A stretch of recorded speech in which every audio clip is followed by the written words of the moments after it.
Have you ever felt the sting of hurt so deeply that it moved you to tears? Or maybe your first instinct was anger. Red hot and consuming? It's a human experience to cry or lash out when we're hurt.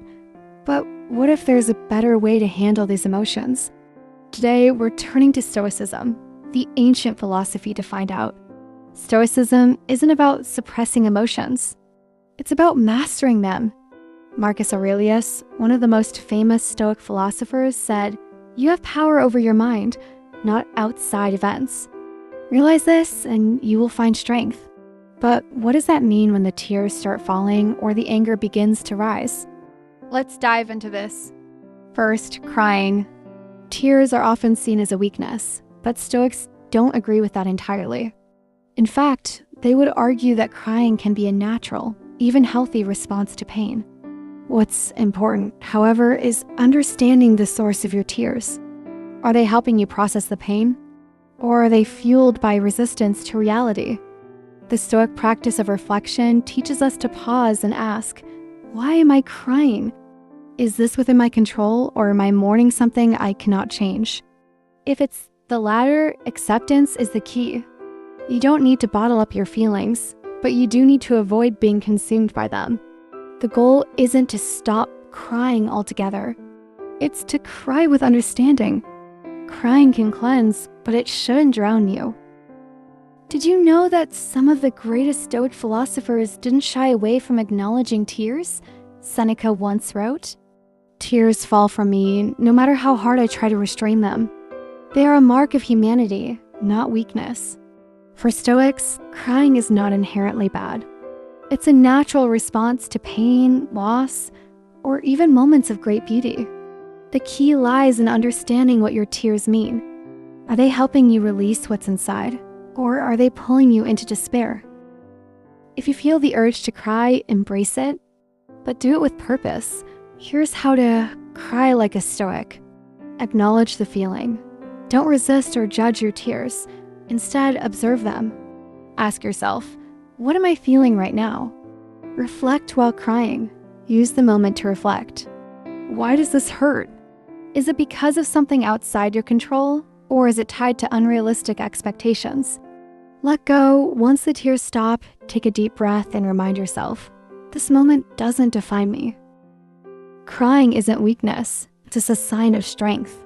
It takes courage to face your emotions head on, to allow yourself to feel rather than burying your pain.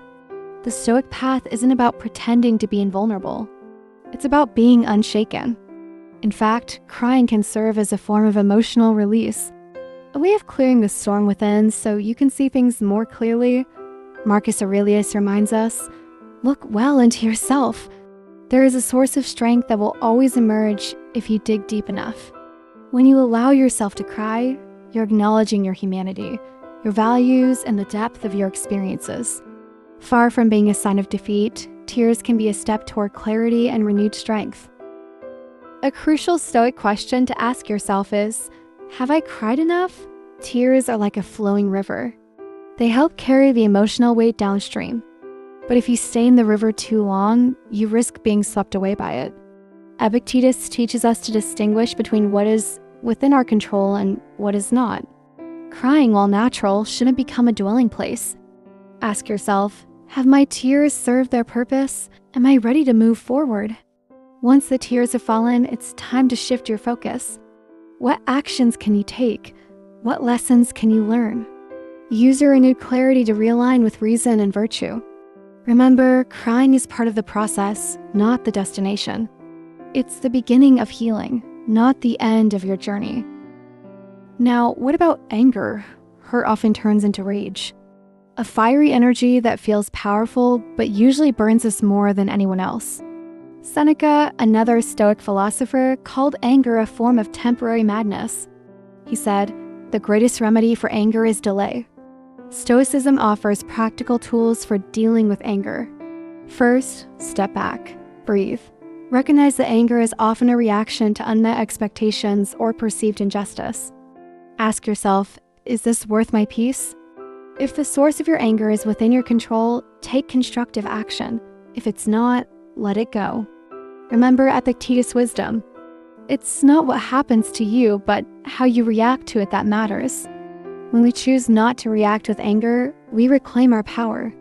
We prove to ourselves that we are in control, not the emotion, not the hurt, and not the external situation. What is anger really? The Stoics saw it as a reaction to perceived injustice, when we believe something has disrupted the way things should be.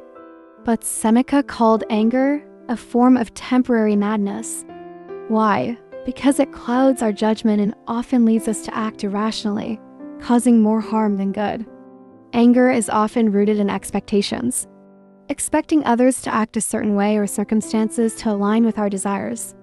When reality doesn't match, anger flares up. But here's the thing, reality doesn't bend to our will. The Stoics remind us that it's not the external event that angeas us, but our interpretation of it. When anger strikes, what should you do? The Stoics teach us the value of the pause. Seneca advised, "The greatest remedy for anger is delay." Why delay? Because anger is impulsive. It demands immediate action, but those actions are often regrettable. Pausing allows you to step back, assess the situation, and ask yourself, is my anger justified? If it is it worth acting on? And most importantly, will my response align with reason and virtue? Here's the thing, anger itself isn't always bad. It can be a signal that something needs to change. The Stoics didn't say, feel nothing. They said, act with wisdom. For example, if someone's actions hurt you, anger might prompt you to set boundaries. But instead of yelling or lashing out, Stoicism encourages us to respond with clarity and composure. Marcus Aurelius reminds us, you can commit injustice by doing nothing, but do not act out of anger. Act out of reason. Sometimes anger lingers even when it serves no purpose. It can feel like holding a burning coal, expecting it to hurt someone else. The Stoics urge us to let go. Epictetus said, if someone succeeds in provoking you, realize that your mind is complicit in the provocation. If the anger stems from something outside your control, accept it and release it. Holding on to anger doesn't change the past or fix the situation. It only disrupts your inner peace. Instead, focus on what you can control, your mindset and your actions moving forward. So, should you cry when you're hurt? Maybe. Should you get angry? Probably not. The Stoic way is to honor your feelings without letting them rule you. It's not about being unfeeling. It's about being unshaken.